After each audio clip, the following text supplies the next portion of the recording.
Okey, soalan jenis pertama iaitu pilihan jawapan. Okey, Ustaz nak awak semua tengok pada soalan nombor 6 ni. Yang pertama sekali, semua murid kena baca soalan sampai habis dan cuba faham. Okey. Pilih sifat mustahil bagi Rasul. Pilih sifat mustahil bagi Rasul. Okey.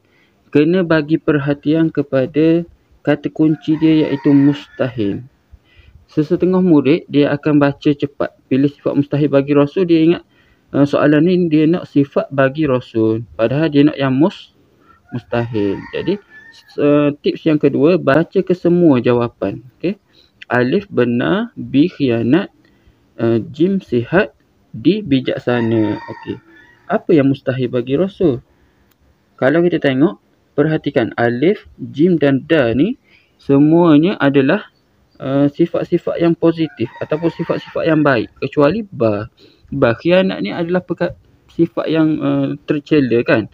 Jadi mustahil lah bagi Rasul ada sifat yang tercela. Jadi seterusnya bulatkan jawapan dengan terang. Okey, dengan terang dan jelas. Okay, barulah boleh pindah ke soalan seterusnya. Ingat, yang pertama baca soalan sehingga habis. Cari kata kunci yang penting dalam soalan ni. Gariskan kata kunci tu.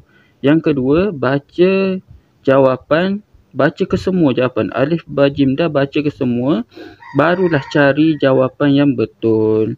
Dan bulatkan jawapan yang betul tu dengan jelas dan terang. Okey. Soalan jenis kedua ni, soalan betul atau salah. Right atau pangkah pada kotak yang telah disediakan. Okey. Sama juga. Soalan jenis ni baca sampai habis. Baru awak tentukan sama ada dia betul ataupun salah. Di dalam kotak yang disediakan ni. Jawab dalam kotak. Jangan girait sini ke, girait dekat nombor ke, tak ambuh gitu. Dia bagi kotak ni, disediakan kotak, jawab sini. Betul. Ataupun jawapan awak rasa jawapan dia bagi tahu ni salah, pangkah. Di dalam kotak yang disediakan. Okay, sekiranya tak tahu, contoh nombor 12 ni, bila baca 2 kali, 3 kali, tak tahu jawapan dia, sama juga, bulatkan nombor ni. Okay, kalau tak tahu, bulat besar-besar. Nanti bila ada masa akhir-akhir nanti, buka balik, barulah baca banyak kali dan jawab. Tentukan sama ada betul ataupun salah. Okey, soalan jenis yang ketiga, soalan suaikan. Okey, baca arahan kat atas ni, baca dengan jelas. Dia akan ada bahagian alif dengan bahagian ba. Ni bahagian alif, ni bahagian ba. Dia akan suruh suaikan. Alif ni suaikan kepada bahagian ba. Contoh, bakok. Apa maksud bakok? Kekal. Kudrah. Apa maksud kudrah? Berkuasa. Jadi, ambil pembaris. Tolong semua murid-murid gunakan pembaris. Gariskan. Bakok, kekal. Kudrah, maha berkuasa. Yang lain ni apa? Gariskan dengan pembaris. Okay, soalan suaikan ni senang sahaja, tapi tolong berikan perhatian. Tolong berikan perhatian, baca baik-baik, baru gariskan. Okay. Contoh kalau nak tukar jawapan, dah garis terang-terang, guna pembaris, bagus. Tapi rasa macam salah jawapan gariskan tu, tolong padam dengan betul-betul. Okay, tolong padam dengan betul-betul. Bagi hilang betul-betul garisan yang lama tu, buat garisan yang baru tu dengan jelas. Okay. Soalan suaikan ni, kalau awak tengok, kalau contohnya belah ni ada 1, 2, 3, 4, 5. Belah alif ni ada 5. Bahagian ba ni ada 5. Maksudnya, alif ni, setiap satu alif ni akan ada lah jawapan dia di sebelah ba kan. Contoh bakok, kekal, kudrah, bahan kuasa iradah apa. Setiap satu ni ada 1. Katakanlah dalam periksa nanti, dalam peperiksaan nanti, soalan dia keluar macam bentuk macam ni. Bentuk macam ni apa yang kena buat? Alif ada 1, 2, 3, 4, 5. Tapi ba ada 2 sahaja pilihan jawapan. Apa yang murid-murid kena buat?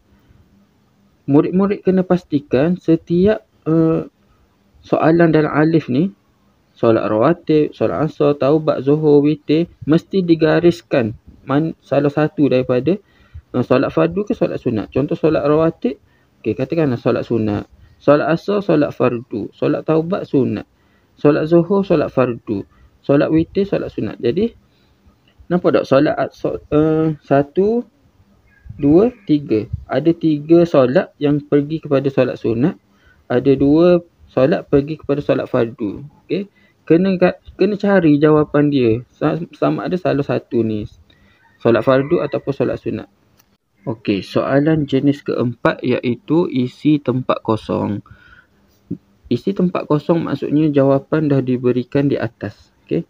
Jawapan dah diberikan di atas, murid-murid hanya perlu pilih jawapan dan isi pada tempat kosong. Apabila nama isi tempat kosong, murid-murid perlu menulis kembali. Ni diberikan jawapan, ambil jawapan ni tulis balik pada ruangan yang disediakan. Sebab tu nama isi. Kena tulis dengan betul-betul. Contoh, sin pemisah. Sin ni ada 3 gigi dia, 3 rumah dia. Di dalam jawapan kena tulis 3 lah. Jangan tulis 2. Okay, kalau ya ni ada 2 titik di bawah, kena tulis 2 titik di bawah dekat jawapan ni. Dekat ruangan jawapan. Jangan ditulis kat atas pula. Kalau salah eja, akan kurang markah dia. Okay. Jawapan dah ada, cuma perlu tulis baik-baik. Tulis dengan cermat, tiru sebiji-sebiji seperti jawapan yang telah disediakan ni. Faham tak? Okey. Kalau awak tengok soalan yang ada dalam video ni, 11 hingga 15 ada 5 tempat kosong. 1, 2, 3, 4, 5. 5 tempat kosong tapi pilihan jawapan ada berapa? 1, 2, 3, 4, 5, 6. Okay. Pilihan jawapan ada 6. 5 tempat kosong maksudnya ada satu jawapan yang memang kita dah akan pilih dia. Kita dah akan guna. Jadi jangan cari ataupun jangan ditulis 2 kali jawapan tu. Memang satu jawapan untuk satu tempat kosong sahaja. Kalau lebih, abaikan jawapan yang lebih tu. Abaikan jawapan yang disediakan ni. Kalau lebih, abaikan sahaja. Isi kalau satu tempat kosong, satu jawapan sahaja. Sebab apa dia bagi 6? Dia bagi 6 ni mungkin untuk mengelirukan atau untuk menguji awak semua. Okey? Okey, soalan jenis yang terakhir ni adalah soalan subjektif.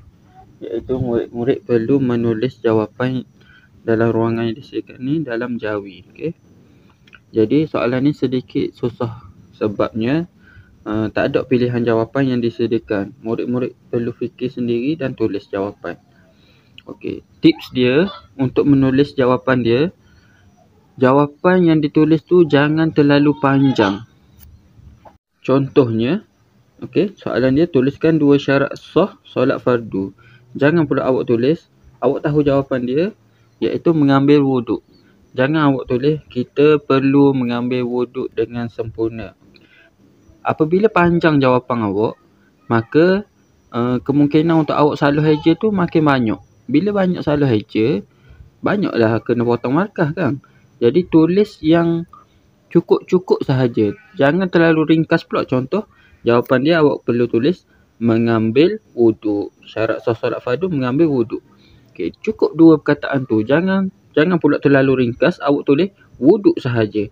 Kalau awak tulis wuduk sahaja, jawapan tu akan dikira tak lengkap. Okey, contoh lain. Contoh menghadap kiblat. Okey, jawapan yang awak kena tulis menghadap kiblat sahaja. 2 perkataan tu dah cukup. Faham dah? Maksudnya syarat sah solat kena menghadap kiblat. Jangan awak tulis kita perlu menghadap kiblat. Panjang jawapan. Bila terlalu panjang jawapan, banyak salah, banyak potong markah. Tulis yang cukup-cukup sahaja. Dan jangan pula terlalu ringkas. Awak pergi tulis kiblat sahaja. Apa dengan kiblat? Faham tak? Jadi perlu tulis menghadap kiblat. Mengambil wuduk.